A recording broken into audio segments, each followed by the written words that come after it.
Hello, जय हिंद, नमस्कार दोस्तों। आप सभी का स्वागत है आपके अपने YouTube channel online GK free classes में।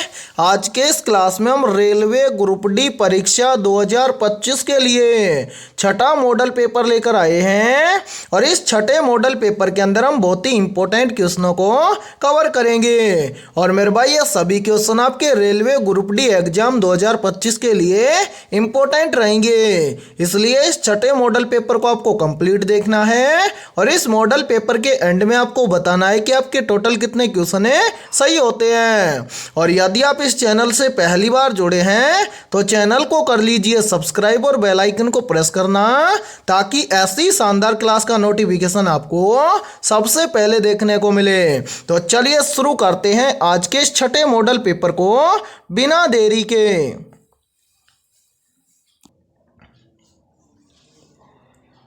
पहला प्रश्न है आप सभी के सामने, मानव शरीर का सामान्य रक्त दाब कितना होता है। वेरी वेरी इंपॉर्टेंट प्रश्न है ये, तो जल्दी से बताइए इन चारों में से करेक्ट आंसर है क्या होगा। आपसे पूछा गया है कि मानव शरीर में सामान्य रक्त दाब कितना होता है, तो यहाँ पर देखिए इन चारों में से करेक्ट आंसर हो जाएगा सभी का ऑप्शन है ए, यानी कि मानव शरीर का सामान्य रक्त दाब होता है 120/80। तो पहले प्रश्न के अंदर करेक्ट आंसर हो जाएगा सभी का ऑप्शन है ए। तो चलिए फिर अगला प्रश्न देखते हैं।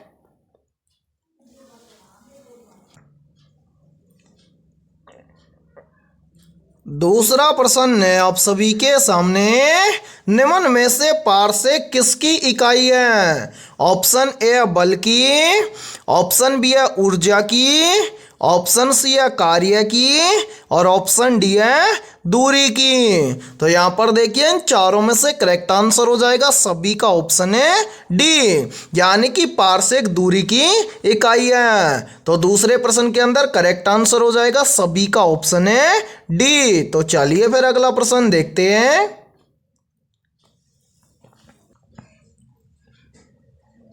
तीसरा प्रश्न है आप सभी के सामने, निम्न में से सांची का स्तूप कहाँ स्थित है। ऑप्शन ए है राजस्थान में, ऑप्शन बी है मध्य प्रदेश में, ऑप्शन सी है उत्तर प्रदेश में और ऑप्शन डी है गुजरात में। तो जल्दी से बताइए इन चारों में से करेक्ट आंसर है क्या होगा।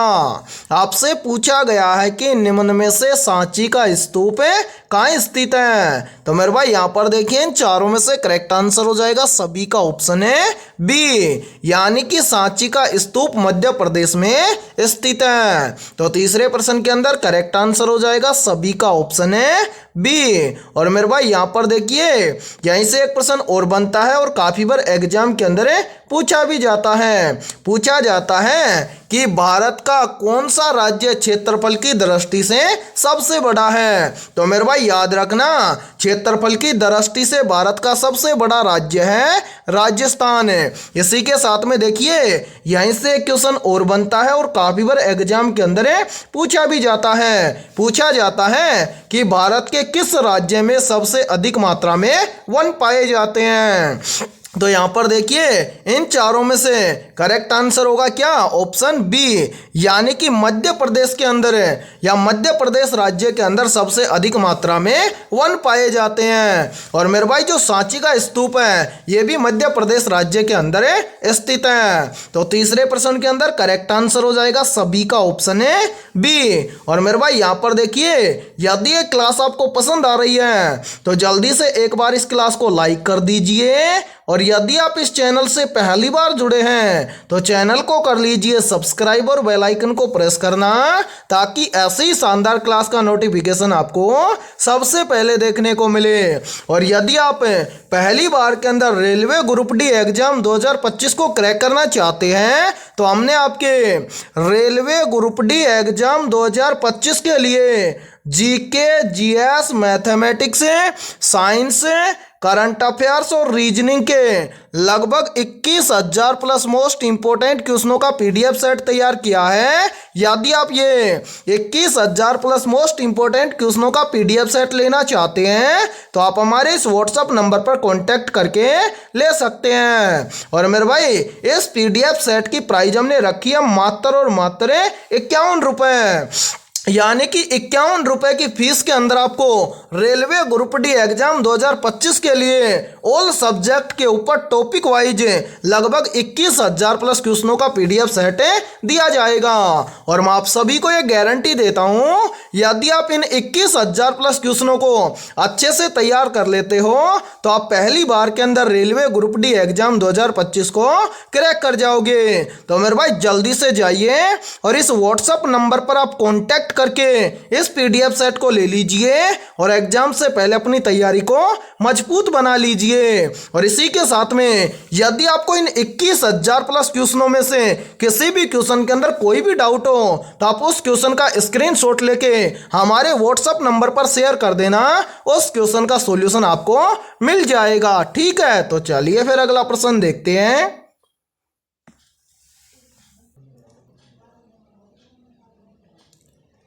चौथा प्रश्न है आप सभी के सामने, राष्ट्रपति द्वारा क्षमा दान की प्रक्रिया किस अनुच्छेद में है? ऑप्शन ए अनुच्छेद 61 में, ऑप्शन बी है अनुच्छेद 123 में, ऑप्शन सी है अनुच्छेद 72 में और ऑप्शन डी है अनुच्छेद 52 में। तो यहां पर देखिए इन चारों में से करेक्ट आंसर हो जाएगा सभी का ऑप्शन है सी, यानी कि राष्ट्रपति द्वारा क्षमा दान की प्रक्रिया अनुच्छेद 72 में है। तो चौथे प्रश्न के अंदर करेक्ट आंसर हो जाएगा सभी का ऑप्शन है सी। तो चलिए फिर अगला प्रश्न देखते हैं।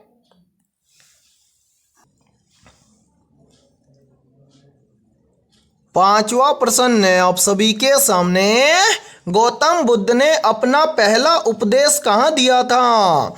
ऑप्शन ए वाराणसी में, ऑप्शन बी है श्रावस्ती में, ऑप्शन सी है बोधगया में और ऑप्शन डी है सारनाथ में। तो जल्दी से बताइए इन चारों में से करेक्ट आंसर है क्या होगा?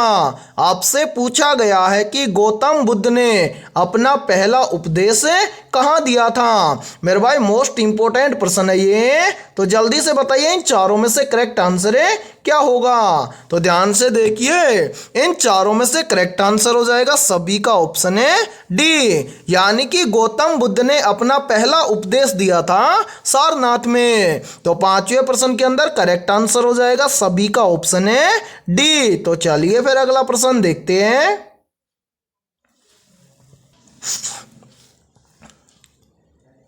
छठा प्रश्न है आप सभी के सामने, सफेद हाथियों का देश किसे कहा जाता है? ऑप्शन ए है भारत को, ऑप्शन बी है थाईलैंड को, ऑप्शन सी है श्रीलंका को और ऑप्शन डी है भूटान को। तो यहाँ पर देखिए इन चारों में से करेक्ट आंसर हो जाएगा सभी का ऑप्शन है बी, यानी कि सफेद हाथियों का देश कहा जाता है थाईलैंड को। तो छठे प्रश्न के अंदर करेक्ट आंसर हो जाएगा सभी का ऑप्शन है बी। तो चलिए फिर अगला प्रश्न देखते हैं।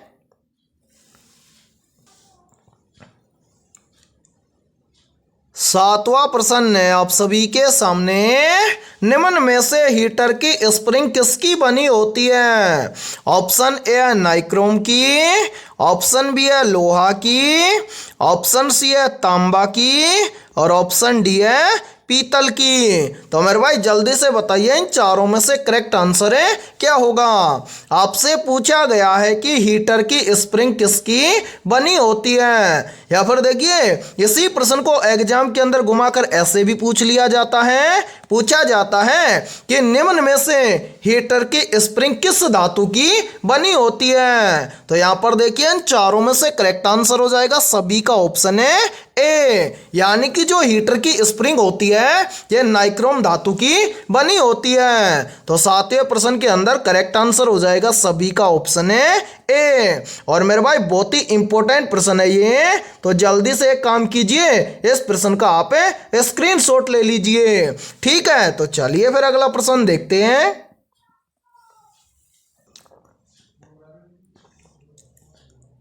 8वां प्रश्न है आप सभी के सामने, सत्यशोधक समाज की स्थापना किसने की थी? ऑप्शन ए है महात्मा गांधी ने, ऑप्शन बी है दयानंद सरस्वती ने, ऑप्शन सी है ज्योतिबा फूले ने और ऑप्शन डी है विवेकानंद ने। तो यहाँ पर देखिए इन चारों में से करेक्ट आंसर हो जाएगा सभी का ऑप्शन है सी, यानी कि सत्यशोधक समाज की स्थापना की थी ज्योतिबा फूले ने। तो 8वें प्रश्न के अंदर करेक्ट आंसर हो जाएगा सभी का ऑप्शन है सी। तो चलिए फिर अगला प्रश्न देखते हैं। 9वां प्रश्न है आप सभी के सामने, मानव शरीर का सबसे व्यस्त अंग कौन सा है? तो यहां पर देखिए इन चारों में से करेक्ट आंसर हो जाएगा सभी का ऑप्शन है बी, यानी कि मानव शरीर का सबसे व्यस्त अंग है हृदय। तो 9वें प्रश्न के अंदर करेक्ट आंसर हो जाएगा सभी का ऑप्शन है बी। और मेरे भाई काफी बार देखिए एग्जाम के अंदर पूछा जाता है कि जो मनुष्य का हृदय होता है ये कितने कक्षों का होता है? तो याद रखना जो ये मनुष्य का हृदय होता है ये मेरे भाई 4 कक्षों का होता है। और इन 4 कक्षों में भी आप याद रखना 4 कक्षों में क्या क्या होते हैं? तो मेरे भाई 4 कक्षों में 2 तो होते हैं आलिंदे और 2 होते हैं नीलय, ठीक है। इसी प्रकार से देखिए यहीं से एक क्वेश्चन और बनता है और पूछा जाता है एग्जाम के अंदर कि नेत्र दान के समय नेत्र के किस भाग का दान किया जाता है? तो याद रखना नेत्र दान के समय नेत्र के कोर्निया भाग का दान किया जाता है, ठीक है। तो चलिए फिर अगला प्रश्न देखते हैं। 10वां प्रश्न है आप सभी के सामने, निम्न में से पेरियार अभ्यारण्य कहाँ स्थित है? ऑप्शन ए है केरल में, ऑप्शन बी है असम में, ऑप्शन सी है पश्चिम बंगाल में और ऑप्शन डी है झारखंड में। तो यहाँ पर देखिए इन चारों में से करेक्ट आंसर हो जाएगा सभी का ऑप्शन है ए, यानी कि पेरियार अभ्यारण्य स्थित है केरल में। तो 10वें प्रश्न के अंदर करेक्ट आंसर हो जाएगा सभी का ऑप्शन है ए। और मेरे भाई यहाँ पर देखिए एक प्रश्न और बनता है यहीं से और बहुत ही इंपॉर्टेंट प्रश्न है ये, चाहे तो आप इस प्रश्न का स्क्रीनशॉट भी ले सकते हैं या फिर अपनी नोटबुक के अंदर नोट भी कर सकते हैं। काफी बार एग्जाम के अंदर पूछा जाता है कि काजीरंगा राष्ट्रीय उद्यान किस राज्य में स्थित है? तो मेरे भाई आप याद रखना काजीरंगा राष्ट्रीय उद्यान स्थित है असम राज्य में। और इसी के साथ में देखिए काफी बार एग्जाम के अंदर एक प्रश्न और पूछा जाता है, यहीं से पूछा जाता है कि एक सींग वाले गैंडे असम राज्य के किस उद्यान के अंदर या किस अभ्यारण्य के अंदर स्थित हैं? तो मेरे भाई याद रखना जो एक सींग वाले गैंडे हैं ये असम राज्य के अंदर जो स्थित काजीरंगा राष्ट्रीय उद्यान है इसके अंदर स्थित हैं। और 10वें प्रश्न के अंदर करेक्ट आंसर हो जाएगा सभी का ऑप्शन है ए। तो चलिए फिर अगला प्रश्न देखते हैं।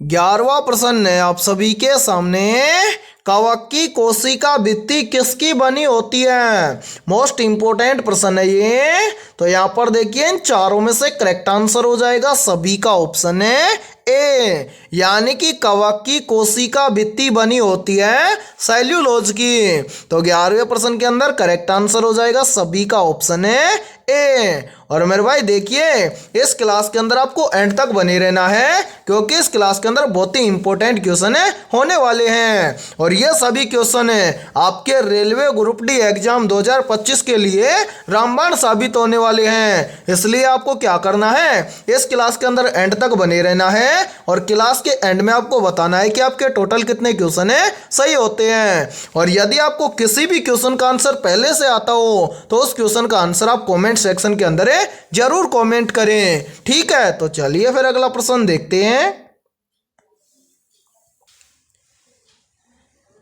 12वां प्रश्न है आप सभी के सामने, विश्व का सर्वाधिक दूध उत्पादन करने वाला देश कौन सा है? तो यहाँ पर देखिए इन चारों में से करेक्ट आंसर हो जाएगा सभी का ऑप्शन है सी, यानी कि विश्व का सर्वाधिक दूध उत्पादन करने वाला देश है भारत देश है। तो 12वें प्रश्न के अंदर करेक्ट आंसर हो जाएगा सभी का ऑप्शन है सी। और मेरे भाई यदि अभी तक आपने इस क्लास को लाइक नहीं किया है तो फटाफट से एक बार इस क्लास को लाइक कर दीजिए, और आपके जितने भी दोस्त हैं रेलवे ग्रुप डी एग्जाम की तैयारी कर रहे हैं तो उनके पास भी इस क्लास को ज़्यादा से ज़्यादा शेयर करें, और आपके व्हाट्सएप ग्रुप में भी इस क्लास को ज़्यादा से ज़्यादा शेयर करें ताकि हमें भी सपोर्ट मिल सके। ठीक है, तो चलिए फिर अगला प्रश्न देखते हैं।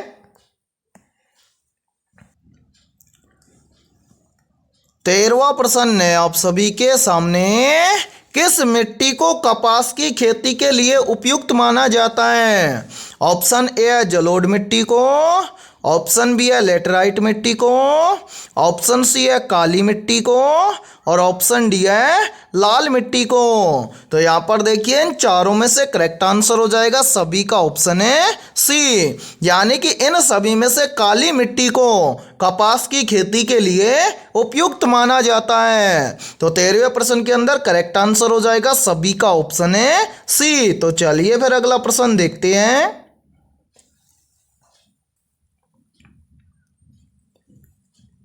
14वां प्रश्न है आप सभी के सामने, सरदार सरोवर बांध किस नदी पर बना है?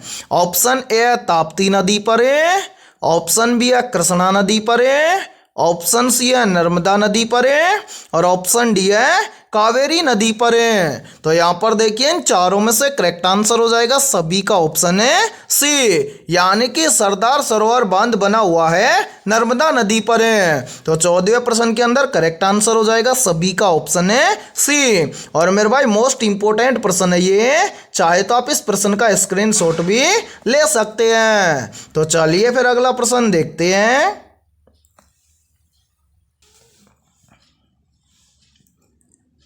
15वां प्रश्न है आप सभी के सामने, पहला नोबेल पुरस्कार कब प्रदान किया गया था? ऑप्शन ए वर्ष 1895 में, ऑप्शन बी है वर्ष 1901 में, ऑप्शन सी है वर्ष 1915 में, और ऑप्शन डी है वर्ष 1920 में। तो यहाँ पर देखिए इन चारों में से करेक्ट आंसर हो जाएगा सभी का ऑप्शन है बी, यानी कि पहला नोबेल पुरस्कार प्रदान किया गया था वर्ष 1901 में। तो 15वें प्रश्न के अंदर करेक्ट आंसर हो जाएगा सभी का ऑप्शन है बी। और मेरे भाई देखिए इस क्लास के अंदर बहुत ही इंपॉर्टेंट क्वेश्चन होंगे, इसलिए इस क्लास को आपको क्या करना है, कंप्लीट देखना है। और आपके जितने भी दोस्त हैं ग्रुप डी एग्जाम 2025 की तैयारी कर रहे हैं तो उनके पास भी इस क्लास को ज़्यादा से ज़्यादा शेयर करें। ठीक है, तो चलिए फिर अगला प्रश्न देखते हैं। 16वां प्रश्न है आप सभी के सामने, जैन धर्म का संस्थापक किसे माना जाता है? ऑप्शन ए है सिद्धार्थ को, ऑप्शन बी है पार्श्वनाथ को, ऑप्शन सी है महावीर स्वामी को, और ऑप्शन डी है ऋषभ देव को। तो यहाँ पर देखिए इन चारों में से करेक्ट आंसर हो जाएगा सभी का ऑप्शन है डी, यानी कि जैन धर्म का संस्थापक माना जाता है ऋषभ देव को। तो 16वें प्रश्न के अंदर करेक्ट आंसर हो जाएगा सभी का ऑप्शन है डी। तो चलिए फिर अगला प्रश्न देखते हैं।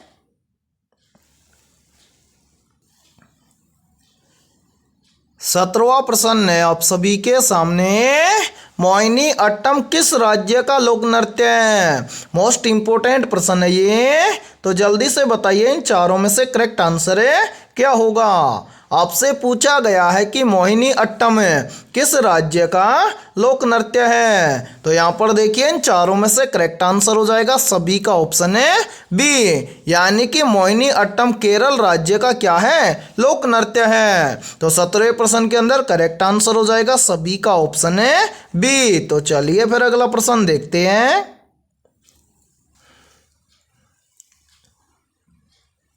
18वां प्रश्न है आप सभी के सामने, नोबेल पुरस्कार पाने वाले पहले भारतीय कौन थे?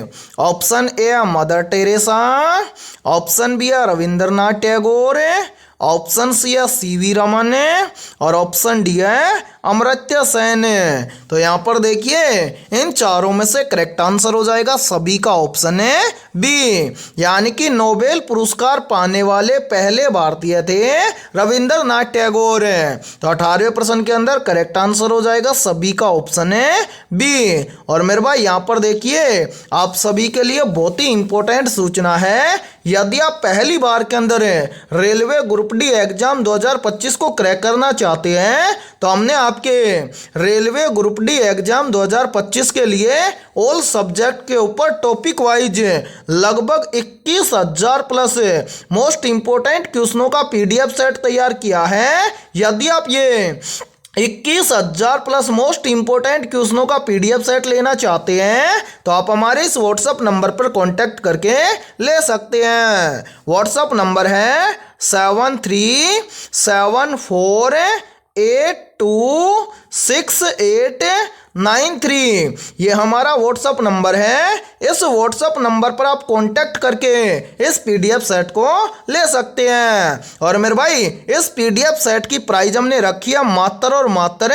51 रुपये, यानी कि 51 रुपये की फीस के अंदर आपको ऑल सब्जेक्ट के ऊपर टॉपिक वाइज लगभग 21,000 प्लस मोस्ट इंपोर्टेंट क्वेश्चनों का पीडीएफ सेट दिया जाएगा। और मैं आप सभी को यह गारंटी देता हूं, यदि आप रेलवे ग्रुप डी एग्जाम 2025 से पहले यदि आप इन 21,000 प्लस क्वेश्चनों को अच्छे से तैयार कर लेते हो तो आप पहली बार के अंदर रेलवे ग्रुप डी एग्जाम 2025 को क्रैक कर जाओगे। तो मेरे भाई जल्दी से जाइए और इस व्हाट्सएप नंबर पर आप कांटेक्ट करके इस पीडीएफ सेट को ले लीजिए और एग्जाम से पहले अपनी तैयारी को मजबूत बना लीजिए। और इसी के साथ में यदि आपको इन 21,000 प्लस क्वेश्चनों में से किसी भी क्वेश्चन के अंदर कोई भी डाउट हो तो आप उस क्वेश्चन का स्क्रीनशॉट लेके हमारे व्हाट्सएप नंबर पर शेयर कर देना, उस क्वेश्चन का सॉल्यूशन आपको मिल जाएगा। ठीक है, तो चलिए फिर अगला प्रश्न देखते हैं।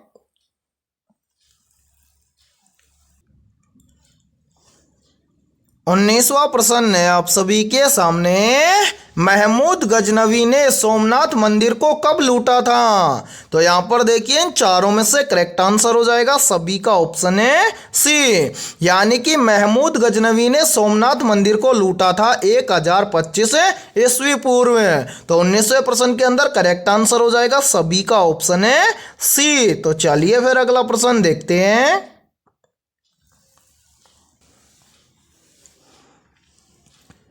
20वां प्रश्न है आप सभी के सामने, जैन धर्म के वास्तविक संस्थापक किसे माना जाता है?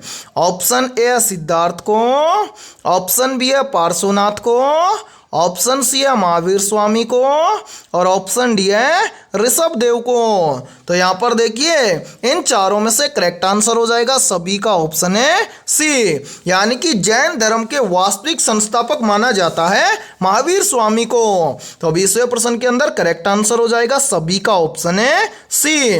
और मेरे भाई यहाँ पर देखिए इन दोनों क्वेश्चनों में आपको कंफ्यूजन नहीं होना चाहिए। देखिए आपसे यदि प्रश्न पूछा जाए कि जैन धर्म की स्थापना किसने की थी या जैन धर्म का संस्थापक किसे माना जाता है, तो किसको माना जाता है? वो माना जाता है ऋषभ देव को। और प्रश्न इस टाइप से पूछा जाए कि जैन धर्म के वास्तविक संस्थापक किसे माना जाता है, तब आपका आंसर होगा महावीर स्वामी। ठीक है, तो 20वें प्रश्न के अंदर करेक्ट आंसर हो जाएगा सभी का ऑप्शन है सी।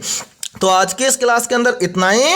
यदि ये क्लास आपको पसंद आई है तो जल्दी से एक बार इस क्लास को लाइक कर दीजिए और यदि आप इस चैनल से पहली बार जुड़े हैं तो चैनल को कर लीजिए सब्सक्राइब और बेल आइकन को प्रेस करना, ताकि ऐसी शानदार क्लास का नोटिफिकेशन आपको सबसे पहले देखने को मिले।